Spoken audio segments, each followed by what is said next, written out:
रात के करीब 11 बज रहे थे। सड़क पर इक्का तुक्का गाड़ियां चल रही थी। अपनी नाइट शिफ्ट खत्म करके शीला और निकिता बस स्टॉप पर खड़ी थी। आज तो हमें बहुत देर हो गई। पता नहीं घर जाने के लिए हमें कोई साधन मिलेगा भी या नहीं। अगर कोई साधन नहीं मिला तो कहीं रात इसी बस स्टॉप पर ना बितानी पड़े। अपनी काली जुबान बंद कर, जब देखो तब उल्टी बातें ही करती है। अरे कुछ देर रुक जाना, कुछ ना कुछ मिल ही जाएगा। लेकिन काफी देर तक इंतजार करने के बाद भी उन्हें कोई बस नहीं मिलती। धीरे धीरे समय के साथ साथ सड़क पर चलने वाली गाड़ियों का दिखना भी बंद हो जाता है। अरे ये देख, अब तो सड़क पर एक भी गाड़ी नहीं दिख रही। दूर दूर तक गाड़ी और किसी इंसान का नामो निशान नहीं है। एक काम करते हैं, वापस अपने ऑफिस चलते हैं। हम दोनों आज रात वहीं गुजार लेंगे। देख, तुझे अच्छी तरह पता है 10 बजे के बाद चौकीदार ऑफिस के मेन गेट पर ताला लगाकर अपने घर चला जाता है। ऑफिस जाने का कोई फायदा नहीं है। इस सुनसान सड़क को देख मुझे बहुत घबराहट हो रही है। एक काम करना, उसी चौकीदार के घर चलते हैं। वो भी तो परिवार वाला है। हम बेफिक्र होकर आज रात उसके घर पर रुक सकते हैं। अरे पागल, चौकीदार 10 बाय 10 की खोली में रहता है। उसके 4 बच्चे हैं। मतलब वो हमें अपने घर में कौन सी जगह देगा। अब तो ना ये बेकार की बातें बंद कर और चुपचाप खड़ी रहे। शायद कोई लिफ्ट मिल जाए।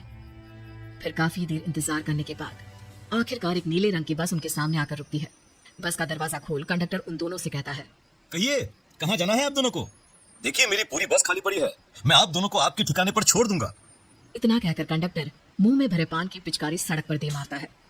निकिता, लोगों का कहना है कि कुछ महीने पहले इसी तरह अंधेरी रात में एक नीली बस के अंदर कुछ बदमाशों ने एक जवान लड़की की हत्या कर दी थी। इस बस का रंग भी नीला है। कहीं ये वही बस तो नहीं? कंडक्टर शीला की बात सुन लेता है और मुस्कुराते हुए कहता है, देखिए मेम साहब, उस घटना के बारे में मैंने भी सुना है। माना कि उस बस का रंग और मेरी बस का रंग एक है, लेकिन दुनिया में नीले रंग की एक ही बस तो नहीं है ना। ये तो सिर्फ एक इत्तेफाक है। देखिए हमारी बस में एक मेम साहब पहले से ही बैठी हैं। चाहे तो अब देख लीजिए। निकिता गर्दन उठाकर देखती है तो बस के पीछे वाले हिस्से में एक लड़की कंबल ओढ़े बैठी हुई थी। सही तो बोल रहे हैं भैया, बस में पहले से एक लड़की बैठी है। चलो हम भी बैठ जाते हैं, वैसे भी बहुत देर हो गई है। अरे ठहर जाना निकिता, मुझे डर लग रहा है। अरे तुझे इतना ही डर लग रहा है तो तू यहीं खड़ी रहे, मैं तो चली। अरे तू मुझे छोड़कर कहाँ जा रही है? मैं भी चलती हूँ। दोनों बस में जाकर बैठ जाती हैं। देखते ही देखते ड्राइवर बस को तेज रफ्तार में चलाना शुरू कर देता है। तभी शीला की नजर पीछे वाली सीट पर अकेली बैठी लड़की पर पड़ती है। उस लड़की की लाल आंखें और उसका आधा जला हुआ चेहरा देखकर शीला घबरा जाती है। सुन निकिता, हमारे पीछे जो लड़की बैठी है ना, उसकी आंखें एकदम खून की तरह लाल और चेहरा किसी चुड़ैल की तरह डरावना दिख रहा है। अरे छोड़ ना, कौन कैसा दिखता है, मुझे इन सब बातों में कोई दिलचस्पी नहीं है। मैं थोड़ी देर झपकी लेना चाहती हूँ, इसलिए अब तू अपनी बड़बड़ बंद कर प्लीज। बेफिक्र निकिता अपनी आंखें बंद करके बैठ जाती है। दूसरी ओर बस जंगल के रास्ते में पहुंची है। चारों तरफ घना अंधेरा और साथ ही जंगल में मौजूद जंगली जानवरों की डरावनी आवाजें शीला को और भी ज्यादा डराई जा रही थी। थोड़ी ही देर में बस एक बरगद के पेड़ के पास से गुजरती है। तभी अचानक बरगद की डाल पर बैठी एक बिल्ली कूदकर खिड़की के रास्ते शीला की गोद में आ गिरती है। मर गई रे, बचाओ मुझे, कोई बचाओ। शीला के चिल्लाने की वजह से निकिता की आंख खुल जाती है और वो भी घबराकर इधर उधर देखने लगती है। तभी पीछे वाली सीट पर बैठी लड़की उठकर शीला के पास आती है और बिना कुछ कहे उस बिल्ली को शीला की गोद से उठा उसे सहलाते हुए अपनी गोद में लेकर वापस अपनी सीट पर जाकर बैठ जाती है। अरे शीला तो बहुत ही डरपोक है, जरा जरा सी बात पर उछल पड़ती है। मैं कल से अकेले ही सफर करूंगी। अरे मैं क्या करूं? वो बिल्ली अचानक मेरी गोद में आ गिरी। अपनी बकवास बंद करो, मुझे चैन से सोने दे। इस तरह शीला को डांट कर निकिता फिर सो जाती है। पर तभी अचानक एक झटके से ब्रेक लगाकर ड्राइवर बस को रोकता है। शीला खिड़की से बाहर झांक कर देखती है तो उसे सड़क के किनारे एक काला आदमी खड़ा दिखाई देता है। उसकी बड़ी बड़ी दाढ़ी और अजीब से कपड़े देखकर शीला को घबराहट होने लगी। क्या हुआ ड्राइवर भैया?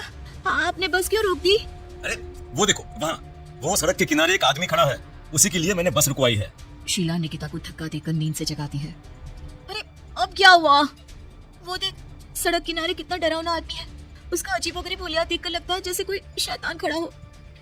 अब शीला की तरह निकिता भी उस आदमी को देखकर थोड़ा डरने लगती है। कंडक्टर, क्या तुम उस आदमी को बस में चढ़ाने वाले हो? उसे देखकर हमें डर लग रहा है, उसे बस में मत चढ़ाओ। अरे डरने की कोई बात नहीं है मेम साहब। ये आदमी जंगल के पीछे वाले गांव में रहता है। ये रोज इसी वक्त मेरी बस में बैठकर पड़ोस वाले गांव में जाता है। और वैसे भी ये बेचारा गूंगा है। अगर आप लोगों को डर लगता है तो मैं इसे ड्राइवर के बगल में बिठा देता हूँ। ओह अच्छा, ठीक है। फिर कंडक्टर का इशारा पाते ही वो आदमी बस में सवार हो जाता है। ड्राइवर दोबारा एक्सीलेटर पर जोर देकर बस को आगे बढ़ाता है। थोड़ी ही देर में बस एक घाटी पर चढ़ती है। बस के एक तरफ गहरी और डरावनी खाई थी, पर ड्राइवर को इस बात से कोई फर्क पड़ता नजर नहीं आ रहा था। वो लगातार बस की रफ्तार बढ़ाकर बस चलता जा रहा था। ड्राइवर भैया, आप देखते नहीं क्या बगल में इतनी गहरी खाई है? बस की रफ्तार लगातार बढ़ाई जा रहे हो, थोड़ा धीरे चलाओ ना। अरे मेम साहब, घबराने की कोई बात नहीं है, ये तो मेरा रोज का काम है। मैं तो यहाँ इसी रफ्तार से बस चलाता हूँ। अब बेफिक्र होकर अपनी सीट पर बैठ जाइए, आपको कुछ नहीं होगा। ड्राइवर के कहने पर निकिता शांति से बैठ जाती है। कुछ दूर चलने पर अचानक ड्राइवर बस को सड़क के किनारे रोक देता है। शीला एक बार फिर खिड़की के बाहर झांक कर देखती है, लेकिन इस बार उसे कहीं कोई दिखाई नहीं देता। अरे अब क्या हुआ? तुमने बस क्यों रोक दी? यहाँ तो दूर दूर तक कोई भी नहीं दिखाई दे रहा। ड्राइवर उसकी बात का कोई जवाब नहीं देता, पर कंडक्टर बोल पड़ता है। ये हमारी फेवरेट जगह है, हम अपने सारे अच्छे काम यहीं पर करते हैं। अब हमारा प्रोग्राम खत्म होने के बाद ही बस यहाँ से आगे बढ़ेगी। इतना कहते ही कंडक्टर सीट के नीचे रखी एक शराब की बोतल निकालता है। अरे ये सब क्या है? तुम्हारे बस में सवारी बैठी है, उन्हें घर पहुंचाने की जगह तुम यहाँ सड़क के बीच में बस रोककर शराब पियोगे? बस में लड़कियों के बैठे हुए भी तुम्हें ये सब करते हुए शर्म नहीं आती? कंडक्टर कोई जवाब नहीं देता और मुस्कुराते हुए शराब पीने लगता है। तभी ड्राइवर और दूसरा आदमी भी कंडक्टर के साथ मिलकर शराब पीने लगते हैं। निकिता, मुझे इन तीनों के इरादे कुछ ठीक नहीं लगते।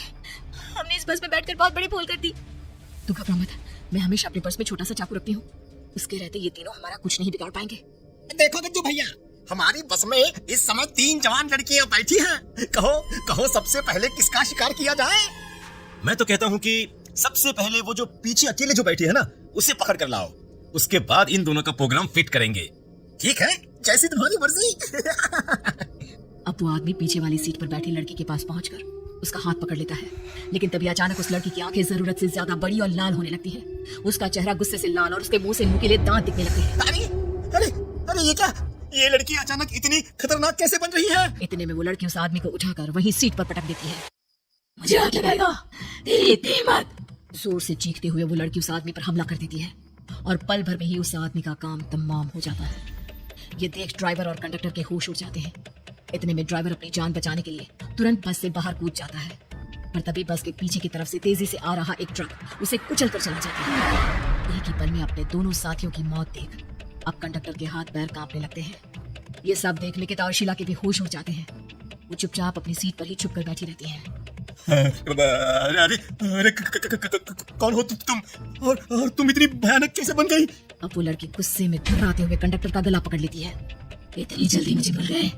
कुछ महीनों पहले तुम तीनों ने बड़ी बेरहमी से मेरी हत्या की थी और फिर शहर छोड़कर भाग गए। कई दिनों से मैं तुम तीनों के इंतजार में भटक रही थी। आज जाकर मेरा बदला पूरा होगा। अब तू भी अपने साथियों की तरह जहन्नम पहुंच जाएगा। अब वो लड़की कंडक्टर को उठाकर बस के पास मौजूद खाई में फेंक देती है। कंडक्टर एक बड़े पत्थर से जा टकराता है और उसकी भी मृत्यु हो जाती है। दूसरी तरफ ये सारा नजारा देख शीला और निकिता बेहोश हो जाती है। अगली सुबह जब उन दोनों को होश आता है तो वो अपने आप को एक सरकारी अस्पताल में पाती है।